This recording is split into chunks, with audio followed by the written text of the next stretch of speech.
क्या मांगते हैं शंकर भगवान?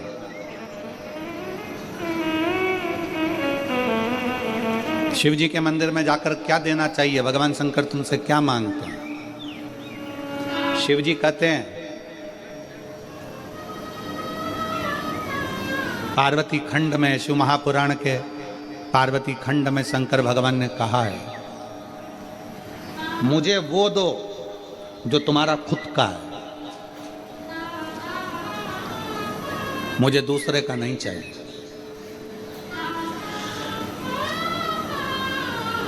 और तुम भी भगवान शंकर से कहा करो, मुझे वो दो जो मेरे हक का है, मुझे दूसरे का नहीं चाहिए, मुझे अपना दो।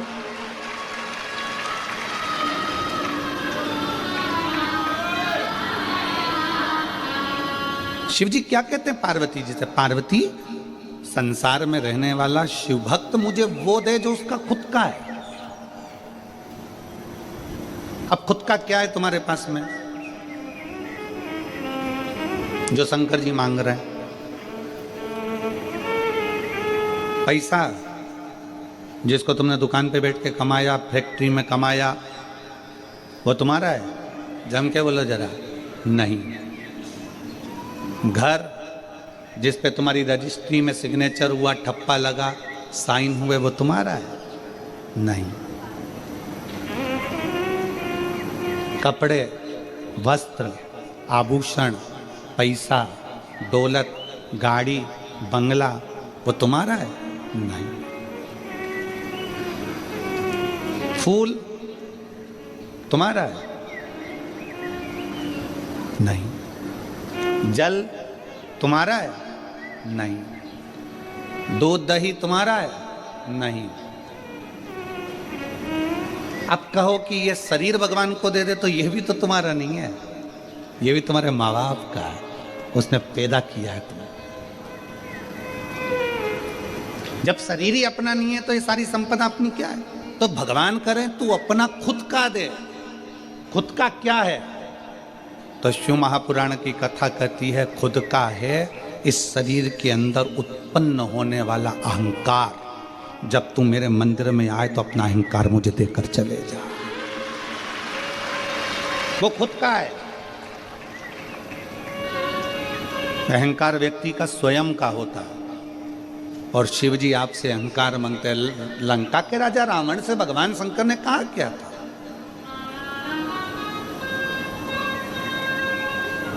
भगवान शिव लंका के राजा रावण से बोले क्या थे? रावण से बस उन्होंने एक ही बात कही थी, रावण मैं तुझे सोने की लंका दूंगा, मैं तुझे राज सिंहासन दूंगा, मैं देवलोक का राज्य दूंगा, मैं पूरी प्रॉपर्टी दूंगा, मैं तुझे अच्छा परिवार दूंगा, पूरा वंश भरा हुआ दूंगा, तेरा राजसी शासन दूंगा, पूरा ठाट दूंगा, बीच समुद्र में तेरी लंका को बसा दूंगा।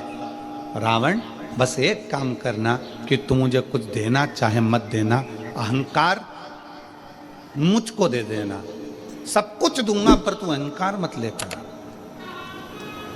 तू अभिमान मत रख। ऐसी कौन सी चीज है रावण में जो तुझे नहीं दे सकता? क्योंकि तू मेरा भक्त है और तू मेरा प्रिय भक्त है। रावण, ऐसा क्या है जो मैं तुझे नहीं दूंगा? सब कुछ दे दूंगा, बस तू अपना अहंकार मेरे दरवाजे पर आकर छोड़ देना, अपना अहंकार।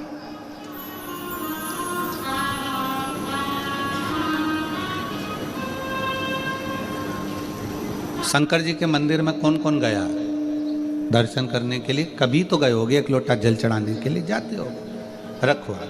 हो सकता है आपके शंकर जी के मंदिर में नंदी है, शिवजी हैं, पार्वती जी है, गणेश जी हैं, कार्तिकेय जी हैं, सब कुछ है। हो सकता है आपके शंकर जी के मंदिर में कछुआ नहीं हो, पर आप लोगों ने कहीं कहीं पुराने पुराने मंदिर अगर गए हो, जैसे त्र्यंबकेश्वर गए हो महाराज जी, त्र्यंबकेश्वर, घृष्णेश्वर, भीमा शंकर, आदि जितने भी शंकर के विशाल पुराने शिवालय हैं, आप वहां जाकर दर्शन करेंगे तो नंदी और नंदी के सम्मुख में कछुआ भगवान की ओर मुंह कर बैठा। कौन कौन ने दर्शन किए हैं? हाथ उठाओ जरा। किए आप लोगों ने? शंकर जी की रिश्तेदारी तो नंदी से, फिर ये कछुआ यहां क्या कर रहा है?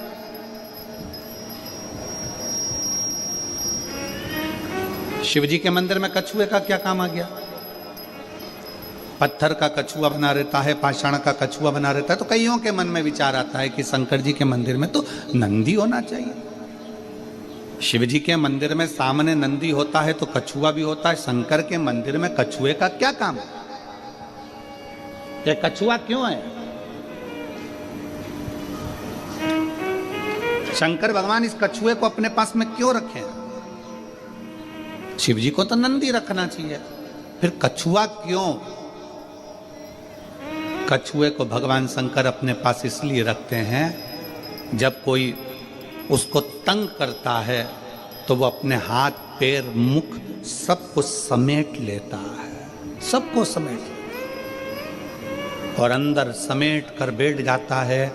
जब तक उसको परेशान करने वाला नहीं चले जाता तब तक वो समेटा की समेटा बैठा रहता है, हिलता भी नहीं, डुलता भी नहीं। शिव कथा कहती है, भगवान शंकर के मंदिर का कछुआ कहता है, अगर संसार के लोग तुम्हें ताना देने लगे, अब शब्द कहने लगे, तुम्हें तंग करने लगे, तो अपनी इंद्रियों को समेट कर शंकर के चरणों में स्थिर होकर बैठ जाना, शंकर तुम्हारा कल्याण कर। स्थिर होकर बैठ जाओ। शिव जी के मंदिर में कछुआ क्या करता है? कछुआ क्यों रखा जाता है? शंकर के मंदिर में पत्थर का बना कछुआ हमें प्रेरणा देता है कि अपनी इंद्रियों को संयमित रख लो। जब कोई परेशान करे, कष्ट दे, तकलीफ दे, कुछ मत बोलो, अपनी इंद्रियों को बस में कर लो। अपनी इंद्रियों,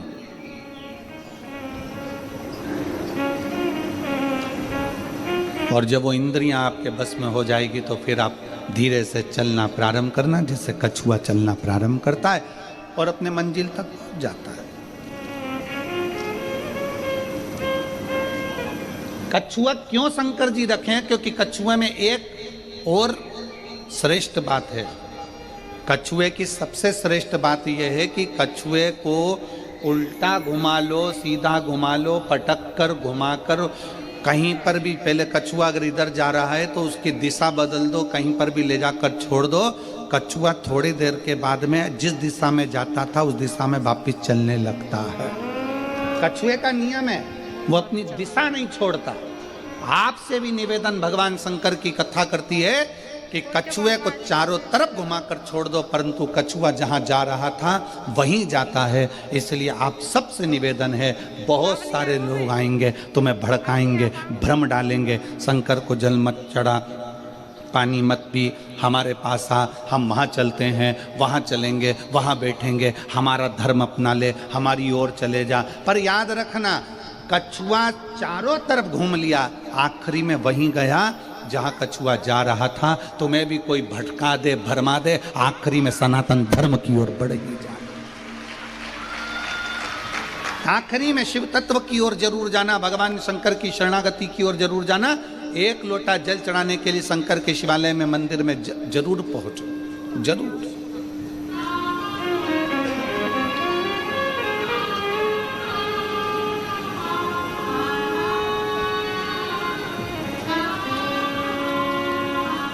क्या दे सकता है? क्या प्रदान कर सकता है? शिव कहते हैं कि मुझे तुम्हारा अपना दो, अपना, तुम्हारा खुद का क्या है तुम्हारे पास? शरीर तो तुम्हारे माँ बाप का दिया हुआ, जमीन जायदाद, घर, गाड़ी, बंगला, पानी, सब कुछ मेरा दिया हुआ है, दूसरे का दिया हुआ है। तुम्हारा खुद का, तुम्हारे भीतर का अहंकार, तुम्हारे भीतर का अभिमान, अभिमान से परे, अभिमत्ता से दूर।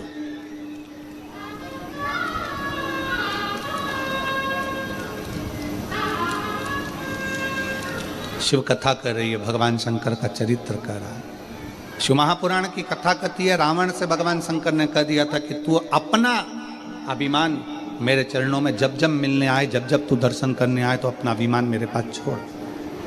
तो जब मेरे पास में आए तो तेरा अभिमान मेरे साथ में रहे।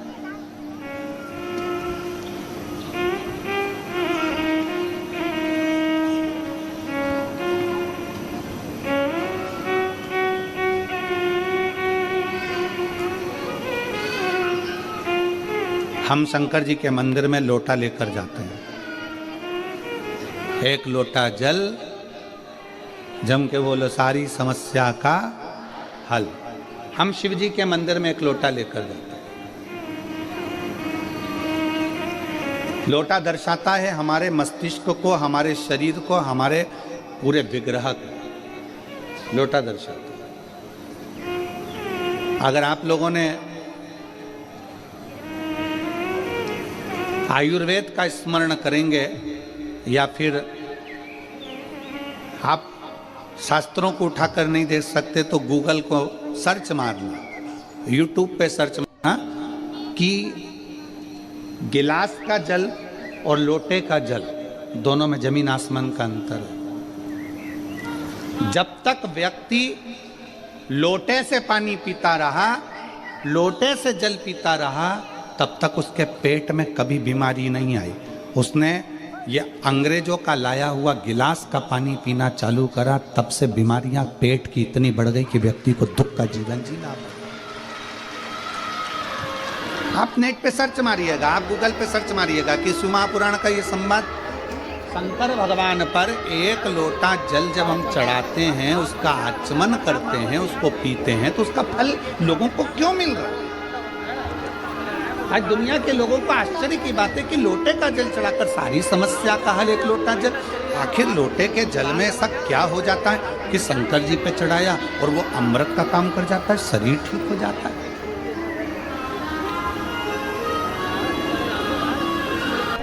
लंबी बाती का प्रमाण अलग होता है। लंबी बाती क्यों लगाई जाती है? भगवान के मंदिर में दीप में, देवियों की पूजन में, लक्ष्मी की वृद्धि के लिए। कौन से देवता क्या लंबी बत्ती लगती है और कौन से देवता क्या गोल बत्ती लगती है, उसका भी प्रमाण बना। किसी देवी की पूजन करो तो लंबी बत्ती आती है, कुल देवता की पूजन करो तो लंबी बत्ती आती है। किसी मंदिर में किसी देवता को लगाने जाओ तो गोल बत्ती लगती है, उसका भी प्रमाण है। लंबी बत्ती जहाँ लगाई है, अगर लक्ष्मी के सामने लगाई है तो लक्ष्मी की लंबाई बढ़ती है, लक्ष्मी की वृद्धि बढ़ती है। अगर कुल देवता के नाम की लगाई है तो वंश की वृद्धि होती है। इसलिए हमारे यहाँ अमावस्या पूनम को जो पाटे माटे भराते हैं उसमें गोल बत्ती नहीं लंबी लगाई जाती है, जिससे हमारा वंश बढ़े। नवरात्रि में देवी जी की जो बाती लगाई जाती है वो लंबी लगाई जाती है, गोल नहीं। क्यों? क्योंकि जिससे माँ हम पर कृपा बना कर रखे, हमारा वंश खूब बढ़े, हमारे यहाँ लक्ष्मी की वृद्धि हो। स्थिर बाती, गोल बाती लगाई जाती है ब्रह्मा के मंदिर में, इंद्र के मंदिर में, देवता के मंदिर में।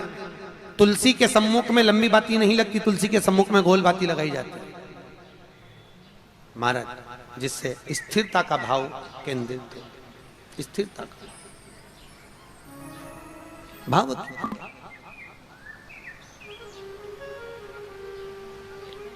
पीपल के वृक्ष के नीचे कभी लंबी बाती नहीं लगती, बड़ के पेड़ के नीचे कभी लंबी बाती नहीं लगती, आंवले के पेड़ के नीचे कभी गोल बाती नहीं लगती। आंवले के वृक्ष के नीचे लंबी बाती लगना चाहिए। धन की वृद्धि, सुख समृद्धि। तुलसी के पौधे के नीचे लंबी नहीं लगती, गोल बाती लगती। बातियों का भी प्रमाण है। घंटी का नाद उसको भगवान के लिए बजाते हो कि भगवान तुम भोजन करो, भगवान तुम जा, नहीं। शिव महापुराण की कथा कहती है घंटी का नाद इसलिए करा जाता है कि अपनी बुद्धि को, अपने चित्त को केंद्रित करो भगवान के चरणों की ओर। और जितने घर में सदस्य हैं, घंटी की आवाज को सुनकर अपने विवेक को ये केंद्रित कर लें कि मेरे घर में मेरा लड्डू गोपाल, मेरे घर में मेरा ठाकुर, मेरे घर में मेरा राम, मेरे घर में मेरा दत्त, मेरे घर में मेरा हरि विठ्ठल, मेरे घर में मेरा विश्वनाथ, मेरे घर में मेरा सोमनाथ बैठा हुआ। अपनी बुद्धि को केंद्रित करना, अपने विवेक को केंद्रित करना, अपने चित्त को केंद्रित करना कि यहां मेरा भगवान बैठा है और मुझे मेरी बुद्धि को केंद्रित करना। और मेरी जीजियों से, सूरत के मेरे जीजाओं से निवेदन है, बेटी और बेटाओं से निवेदन है, अगर शंकर जी के मंदिर में जाकर एक लोटा जल अगर आप चढ़ा रहे हो तो भगवान को धन्यवाद देना कि मेरे पिछले जन्म के अच्छे कर्म मुझे बाबा कोई पूर्व का कोई अच्छा कर्म होगा, कोई पूर्व का अच्छा कर्म होगा जो मुझे बाबा तेरा साथ